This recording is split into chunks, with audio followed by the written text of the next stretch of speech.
Thank you, President Faust and Paul Choi. Thank you so much. It's an honor and a thrill to address this group of distinguished alumni and supportive friends and cavelling parents. We've all gathered to share in the joy of this day, so please join me in congratulating Harvard's class of 2016.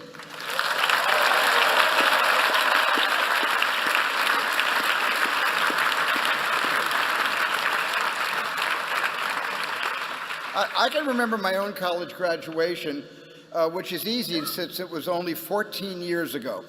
How many of you took 37 years to graduate?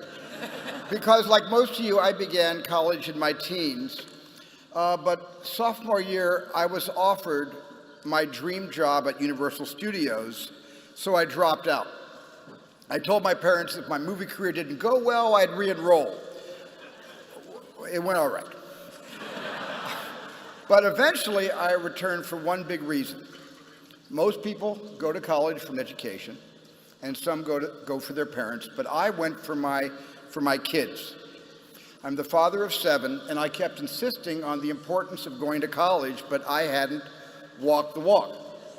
So in my 50s, I re-enrolled at Cal State Long Beach, and I earned my degree.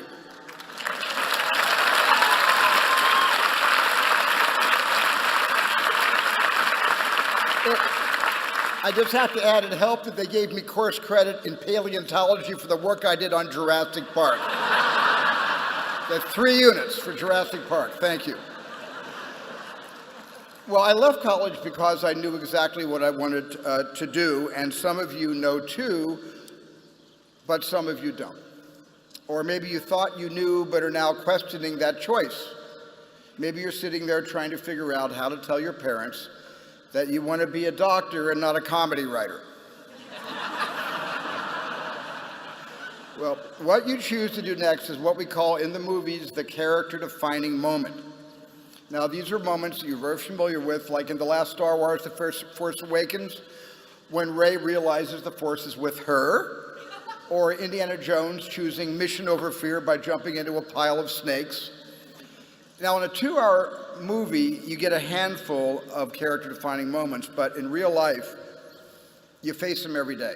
Life is one strong, long string of character-defining moments. And I was lucky that at 18, I knew what I exactly wanted to do, but I didn't know who I was. How could I, and how could any of us? Because for the first 25 years of our lives, we are trained to listen to voices that are not our own. Parents and professors fill our heads with wisdom and information, and then employers and mentors take their place and explain how this world really works. And usually these voices of authority make sense, but sometimes doubt starts to creep into our heads and into our hearts, and even when we think that's not quite how I see the world, it's kind of easier just to nod in agreement and go along, and for a while I let that going along define my character, because I was repressing my own point of view, because like in that Nilsson song, everybody was talking at me so I couldn't hear the echoes of my mind. And at first, the internal voice I needed to listen to was hardly audible, and it was hardly noticeable, kind of like me in high school. But then I started paying more attention, and my intuition kicked in. And I want to be clear that your intuition is different from your conscience. They work in tandem, but here's the distinction. Your conscience shouts, here's what you should do, while your intuition whispers, here's what you could do. Listen to that voice that tells you what you could do. Nothing will define your character more than that. Because once I turned to my intuition and I tuned into it, certain projects began to pull me into them, and others I turned away from. And up until the 1980s, my movies were mostly, I guess, what you could call escapist. And I don't dismiss any of these movies, not even 1941. Not even that one. And many of these early films reflected the values that I cared deeply about, and I still do. But I was in a celluloid bubble because I'd cut my education short. My worldview was limited to what I could dream up in my head, not what the world could teach me. But then I directed The Color Purple, and this one film opened my eyes to experiences that I never could have imagined, and yet were all too real. This story was filled with deep pain and deeper truths, like when Shug Avery says, "Everything wants to be loved." My gut, which was my intuition, told me that more people needed to meet these characters and experience these truths. And while making that film, I realized that a movie could also be a mission. I hope all of you find that sense of mission. Don't turn away from what's painful. Examine it, challenge it. My job is to create a world that lasts 2 hours. Your job is to create a world that lasts forever. You are the future innovators, motivators, leaders, and caretakers. And the way you create a better future is by studying the past.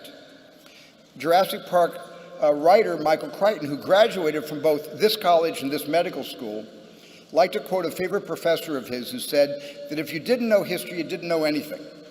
You were a leaf that didn't know it was part of a tree. So history majors, good choice. You're in great shape. Not in the job market, but culturally. The rest of us have to make a little effort. Social media that we're inundated and swarmed with is about the here and now.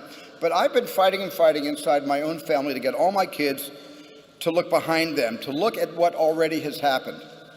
Because to understand who they are is to understand who we were and who their grandparents were, and then what this country was like when they emigrated here. We are a nation of immigrants, at least for now. So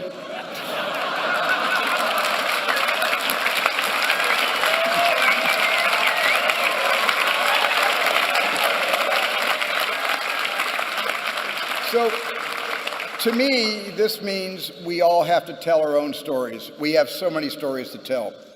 Talk to your parents and your grandparents if you can, and ask them about their stories, and I promise you, like I have promised my kids, you will not be bored. And that's why I so often make movies based on real-life events. I look to history not to be didactic, because that's just a bonus, but I look because the past is filled with the greatest stories that have ever been told. Heroes and villains are not literary constructs, but they're at the heart of all history. And again, this is why it's so important to listen to your internal whisper. It's the same one that compelled Abraham Lincoln and Oskar Schindler to make the correct moral choices. In your defining moments, do not let your morals be swayed by convenience or expediency. Sticking to your character requires a lot of courage, and to be courageous, you're going to need a lot of support. And if you're lucky you have parents like mine, I consider my mom my lucky charm. And when I was 12 years old, my father handed me a movie camera, the tool that allowed me to make sense of this world. And I am so grateful to him for that. And I am grateful that he's here at Harvard, sitting right down there.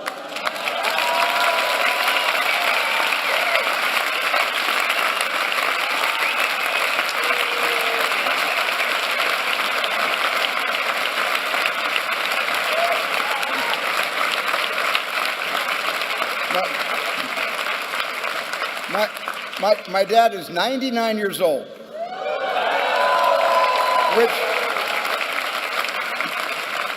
which means he's only 1 year younger than Widener Library, but unlike Widener, he's had zero cosmetic work.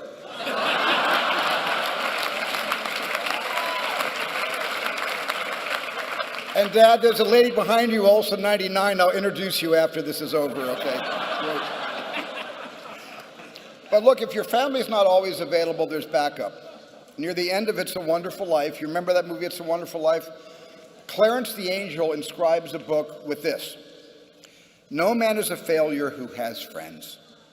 And I hope you hang on to the friendships you've made here at Harvard. And among your friends, I hope you find someone you want to share your life with.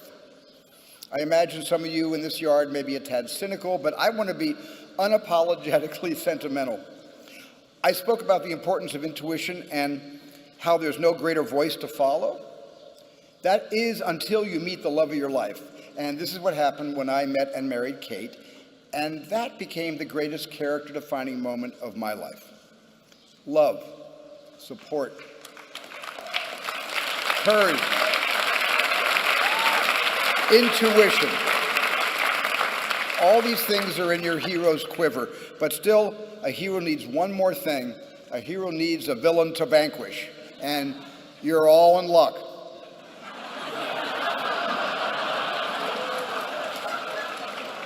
This world is full of monsters, and there's racism, homophobia, ethnic hatred, class hatred, there's political hatred, and there's religious hatred. As a kid, I was bullied for being Jewish. This was upsetting, but compared to what my parents and grandparents had faced, it felt tame, because we truly believed that anti-Semitism was fading, and we were wrong. Over the last 2 years, nearly 20,000 Jews have left Europe to find higher ground.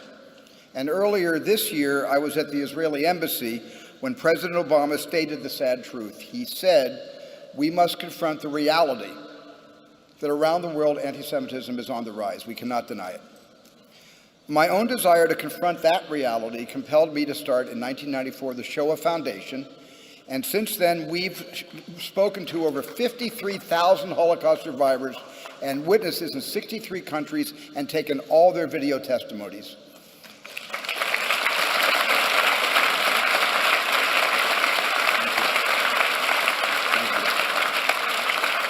And we're now gathering testimonies from genocides in Rwanda, Cambodia, Armenia, and Nanking, because we must never forget that the inconceivable doesn't happen, it happens frequently. Atrocities are happening right now. And so we wonder not just when will this hatred end, but how did it begin? Now, I don't have to tell a crowd of Red Sox fans that we are wired for tribalism, but beyond rooting for the home team, tribalism has a much darker side. Instinctively, and maybe even genetically, we divide the world into us and them. So the burning question must be, how do all of us together find the we? How do we do that? There's still so much work to be done, and sometimes I feel the work hasn't even begun. And it's not just anti-Semitism that's surging, Islamophobia is on the rise too, because there's no difference between anyone who is discriminated against, whether it's the Muslims or the Jews or minorities on the border states or the LGBT community. It is all big one hate. And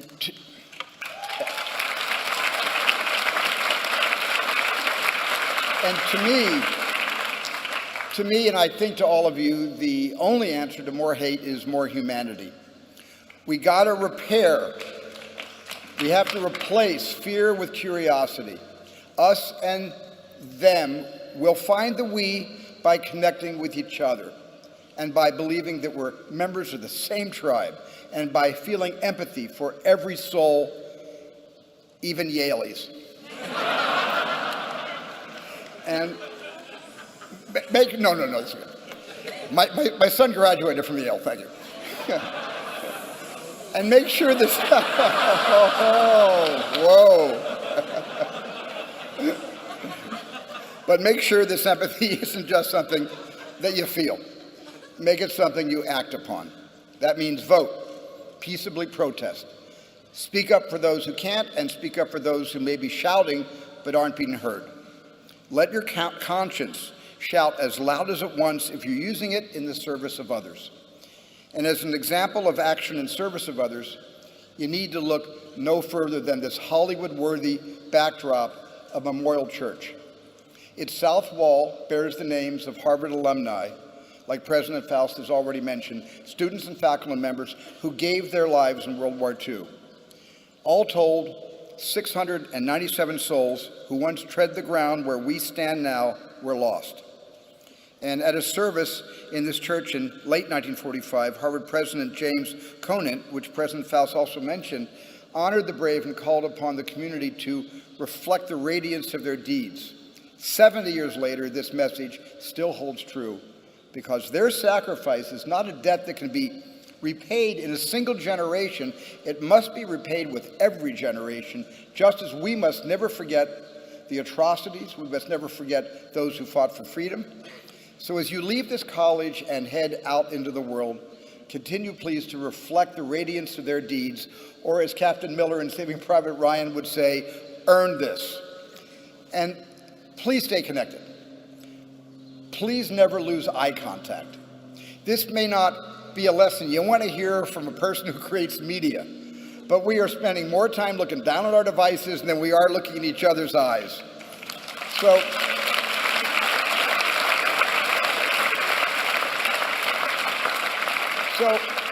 forgive me, but let's start right now. Everyone here, please find someone's eyes to look into.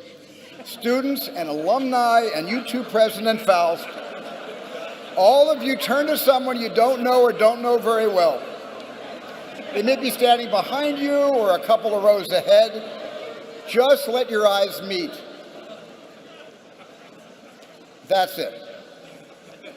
That emotion you're feeling is our shared humanity mixed in with a little social discomfort.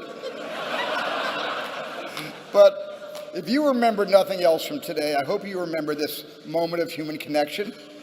And I hope you all had a lot of that over the past 4 years, because today you start down the path of becoming the generation on which the next generation stands.